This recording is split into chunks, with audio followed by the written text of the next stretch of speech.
SRF Audio. Heute Morgen bin ich aufgestanden und habe mir ein Sommerkleid über den Kopf gestreift, das bis zu meinen Knien geht. Ich bin allein aus dem Haus, mit dem Velo zum Bahnhof gefahren, habe den Fahrtwind in meinen Haaren gespürt. Und dazu habe ich Musik gehört. Es ist ein Privileg, zu leben, wie ich lebe, zu lieben, wen ich liebe, mich jeden Tag zu sehen, alles andere als alltäglich. Auf dem Velo habe ich an die Frauen in Afghanistan gedacht, die all das nicht dürfen. Allein das Haus verlassen, arbeiten, den Fahrtwind in den Haaren und die Sonne im Gesicht spüren und in der Öffentlichkeit sprechen, so wie ich das jetzt gerade mache.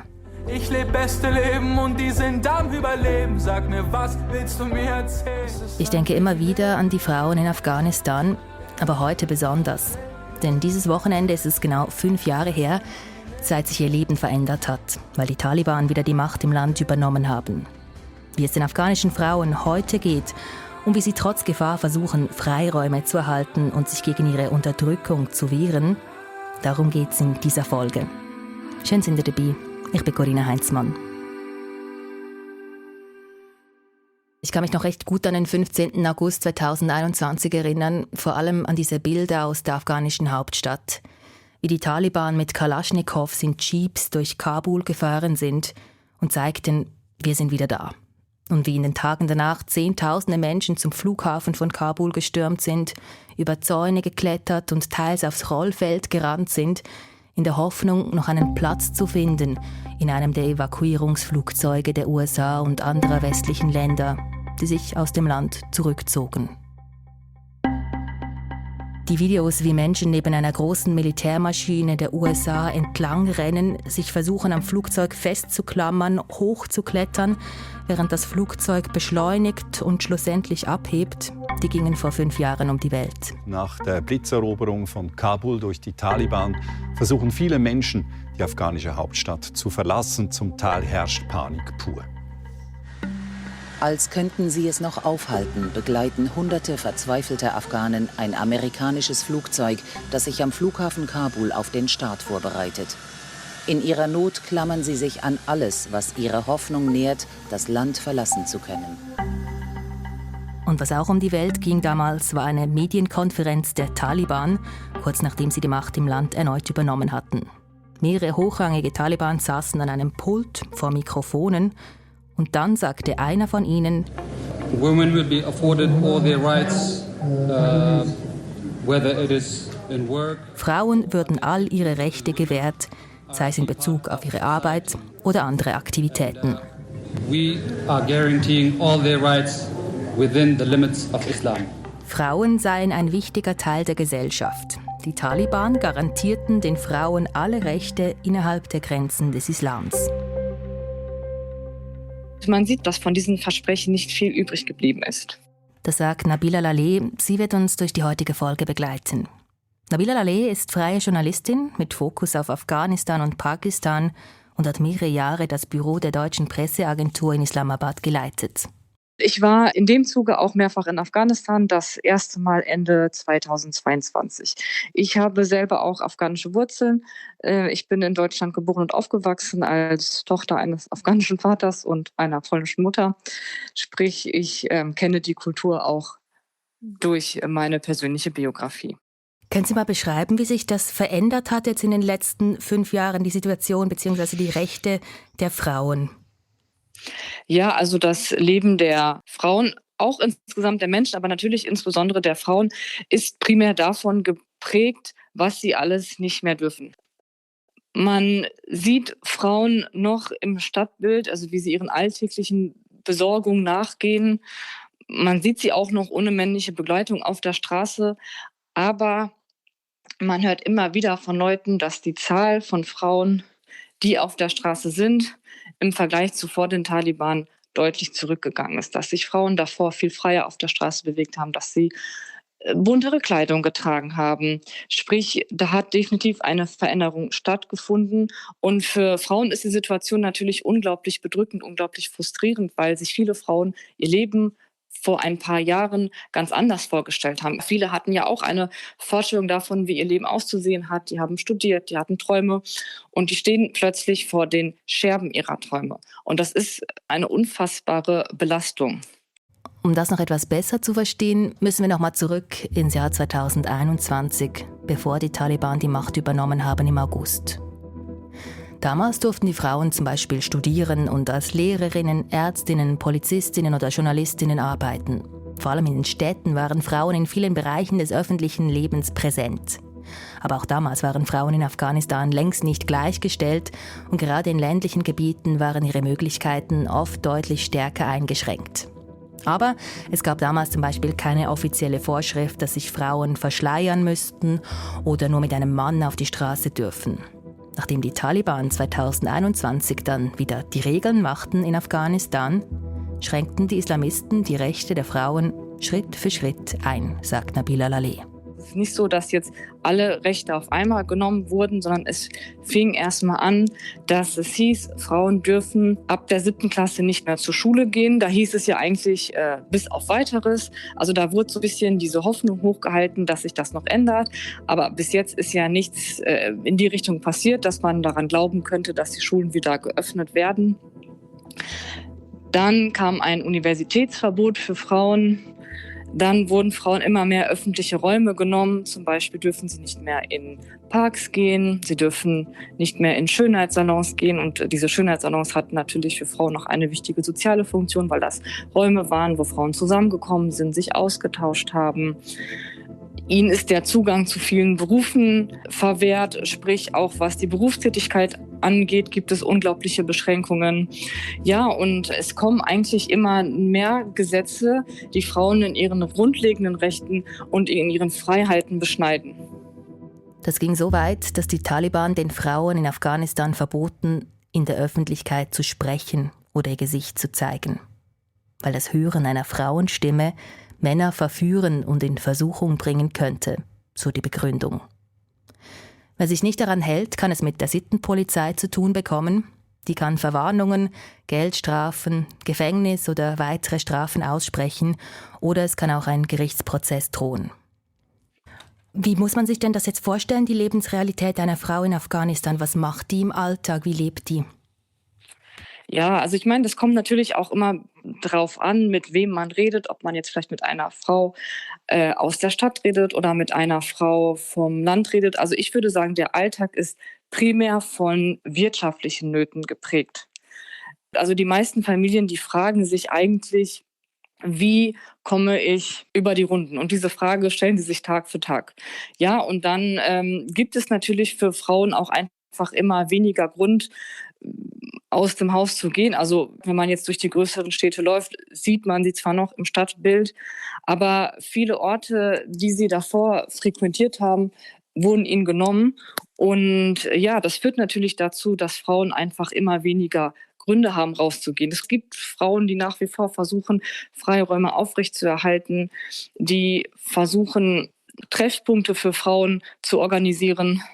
Aber das ist immer ein bisschen so ein Katz-und-Maus-Spiel. Also wenn Frauen irgendeinen Freiraum für sich erschließen, dann kann es jederzeit dazu führen, dass ein neues Verbot kommt, das Frauen diesen Freiraum wieder nimmt. Eine repräsentative Befragung der UNO zeigt nun, etwa die Hälfte der Frauen sind praktisch nur noch zu Hause in Afghanistan. Sie verlassen das Haus noch 1 bis maximal 2 Mal pro Monat. Und gemäß den Regeln der Taliban muss dann eine männliche Begleitung dabei sein. Die UNO schreibt, nirgendwo auf der Welt haben die Frauen so wenige Rechte wie in Afghanistan. Aber eben, Nabila Laleh hat es gesagt, die Regeln, die werden nicht überall gleich streng durchgesetzt. An gewissen Orten tolerieren die Taliban, wenn Frauen nicht voll verschleiert sind, mal ohne männliche Begleitung vors Haus gehen oder sogar arbeiten. Und an anderen Orten nicht. Ich habe auch das Gefühl, dass Frauen da ein bisschen in so einem ständigen Alarmmodus sind, weil sie das Gefühl haben, okay, es könnten jederzeit neue Repressionen kommen. Sie haben auch manchmal das Gefühl, dass die Taliban so ein bisschen nach Gründen suchen, um ihnen Sachen zu verbieten. Das ist ja auch das Problem, dass Frauen dann vielleicht einen Freiraum für sich erkämpft haben und die wissen nicht, wie lange das noch offen bleiben kann. Also wenn ich jetzt so an ein Beispiel denken kann, ich habe Ende 2022 noch eine Frauenbibliothek besuchen können, die von einer Gruppe von Aktivistinnen gegründet wurde. Und das war ein Raum, wo Frauen sich austauschen können, wo sie noch gemeinsam lernen können. Und die wurde eine Zeit lang auch toleriert. Und dann wurde sie irgendwann geschlossen. Und das sieht man halt bei sehr vielen Dingen, dass das eine Zeit lang vielleicht noch möglich ist. Und dann müssen Frauen wieder von vorne anfangen und sich wieder was überlegen. Und ja, das führt natürlich zu großem Stress bei Frauen. Dass Frauen so aus dem öffentlichen Leben ausgeschlossen werden, das hat auch wirtschaftliche Folgen. Und ganz viele Familien in Afghanistan, die leben derzeit in großer Armut. Was man natürlich auch sagen muss, durch die schwierige wirtschaftliche Situation herrscht ja eigentlich auch ein Bedarf daran, dass Frauen ein Einkommen generieren. Man sieht das auch zum Beispiel daran, dass die Zahl an Unternehmerinnen in dem Land gestiegen ist. Und das klingt natürlich erstmal jetzt ein bisschen paradox, weil man sich fragt, wie kann das sein, dass ausgerechnet unter den Taliban jetzt mehr Unternehmerinnen aktiv sind. Das liegt aber einfach daran, dass es für Frauen kaum noch andere Möglichkeiten gibt und sie auf die wenigen Möglichkeiten ausweichen müssen, die noch herrschen. Unternehmerin, das kann zum Beispiel so aussehen, dass eine Frau zu Hause Sachen herstellt und sie dann online verkauft und sich so auch eine gewisse Eigenständigkeit aufrechterhalten kann. Oder es gibt Frauen, die führen noch heimlich einen Schönheitssalon, obwohl das eigentlich nicht mehr erlaubt ist, sagt Journalistin Nabila Laleh. Und da gibt es noch mehr, was die Frauen tun, um sich gegen die Unterdrückung der Taliban zu wehren oder in dem System irgendwie zu überleben. Sie spielen halt oft mit gesetzlichen Schlupflöchern. Zum Beispiel sind Koranschulen für Mädchen noch erlaubt, obwohl Schulen ab der 7. Klasse offiziell nicht mehr erlaubt sind. Dann werden Privatschulen zum Beispiel als Koranschulen angemeldet. Aber wenn man sich dann diese Schulen anschaut, dann sieht man, okay, hier findet auch noch regulärer Unterricht statt. Ein anderer Weg, um doch irgendwie an Bildung zu kommen, ohne das Haus zu verlassen, ist das Internet. Frauen, die aus Afghanistan geflüchtet sind, haben im Ausland eine Online-Lernplattform und auch eine App aufgebaut, mit der Frauen und Mädchen in Afghanistan trotzdem heimlich den Schulstoff von der 7. bis 12. Klasse lernen können, sofern sie Zugang zum Internet haben. Die Betreiberinnen sagen, etwa 30.000 Frauen und Mädchen in Afghanistan nutzten diese Möglichkeit. Das Internet, das spielt sowieso eine große Rolle, wenn es darum geht, die Regeln der Taliban zu umgehen, sich irgendwie zu organisieren oder gegen die Unterdrückung zu protestieren. Das zeigt auch das Beispiel von 2 jungen Frauen, 2 Schwestern, die in Afghanistan leben und Videos veröffentlichen, die um die Welt gingen. Sie sitzen in den Aufnahmen komplett verschleiert vor der Kamera, nur die Hände sind zu sehen. Dann sagt eine, das könnte uns das Leben kosten. Und sie beginnen zu singen.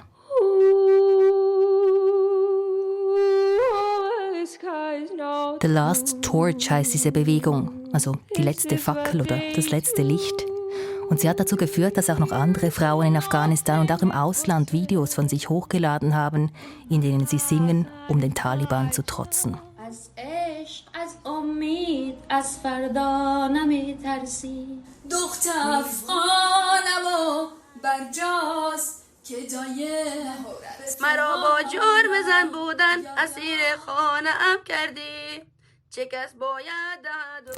Was erreichen denn solche Aktionen oder Widerstand tatsächlich? Also kann das politischen Druck aufbauen oder geht es da momentan vor allem darum, kleine Freiräume zu bewahren und sich irgendwie doch noch zu wehren und nicht aufzugeben? Ja, es geht für die Frauen schon erstens darum, ein Stück Normalität aufrecht zu erhalten. Und natürlich ist das oft auch einfach eine Überlebensstrategie. Ich habe nicht das Gefühl, dass die Frauen noch groß die Hoffnung haben, dass sich politisch etwas ändert. Aber gerade deswegen denken sie oft, okay, wir müssen das selbst in die Hand nehmen. Wir Frauen müssen uns gegenseitig unterstützen. Und das sind eigentlich, ja, das ist dieses zivilgesellschaftliche Engagement, das einfach dann versucht, Dinge selber aufrechtzuerhalten. Und man muss auch sagen, natürlich kämpfen diese Frauen gleichzeitig für einen gesellschaftlichen Wandel. Und das ist auch etwas sehr Wichtiges für diese Frauen, dass sie halt zeigen, okay, wir lassen uns nicht aus der Öffentlichkeit verdrängen. Und wir möchten weiter zeigen, dass Frauen auch zu der Gesellschaft beitragen können. Sprich, das ist ja für Frauen auch oft einfach A, ein Zeichen, das sie setzen wollen und B, eine Art, mit den ganzen Repressionen umzugehen, um damit für sich selber auch besser zurechtkommen zu können. Und trotzdem dominiere unter den Frauen in Afghanistan die Hoffnungslosigkeit, sagt Nabila Laleh, die seit der Machtübernahme der Taliban mehrfach im Land war und auch mit den Menschen vor Ort gesprochen hat. Für Frauen ist die Situation sehr, sehr frustrierend und man merkt auch, dass Frauen zunehmend in die Hoffnungslosigkeit abgleiten, weil man auch sieht, dass Frauen am Anfang zum Teil noch ein bisschen die Hoffnung hatten, dass die Dinge vielleicht doch nicht so schlimm werden. Also das hört man zum Beispiel von Frauen, dass sie dachten, okay, vielleicht bleiben uns die Universitäten doch erhalten. Aber sie merken dann natürlich, es wird alles immer schlimmer und es gibt auch keine Anzeichen dafür, dass sich die Situation für sie bessert. Sehen Sie irgendwelche Möglichkeiten, wie sich die Situation der Frauen in Afghanistan in Zukunft verbessern könnte? Es ist sehr schwierig, Prognosen abzugeben, was Afghanistan angeht, weil man ja auch gesehen hat, dass sich manchmal Dinge sehr schnell ändern können. Aber wenn man jetzt nochmal auf die Taliban schaut, es gibt zumindest nichts, was darauf hindeutet, dass die Taliban sich öffnen oder dass sie Gesetze erlassen, die Frauen mehr Freiheiten geben. Weil wenn man jetzt auf die letzten Jahre blickt, dann sieht man ja, dass genau das Gegenteil passiert ist. Dass immer mehr Gesetze erlassen wurden, die Frauen in ihren Freiheiten einschränken. Die Hoffnung, die man vielleicht noch haben kann, ist, dass Frauen halt eben genau dieses zivilgesellschaftliche Engagement aufrechterhalten und dadurch ihre Freiheiten bis zu einem gewissen Grad noch aufrechterhalten können. Aber das ist natürlich alles sehr, sehr schwierig und insgesamt ist die Lage definitiv düster.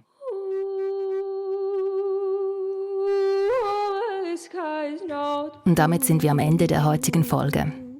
Das heißt, ich werde nachher meine Sachen zusammenpacken und das Büro verlassen. Ich werde alleine zur Bushaltestelle laufen, in meinem knielangen Sommerkleid. Ich werde die Kopfhörer aufsetzen und den Wind spüren, der durch mein Haar weht.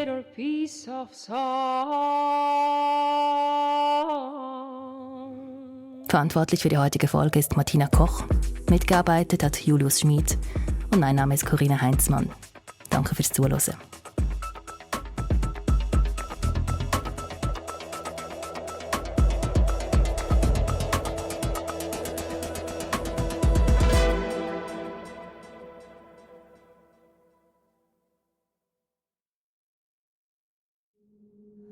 Das war ein Podcast von SRF.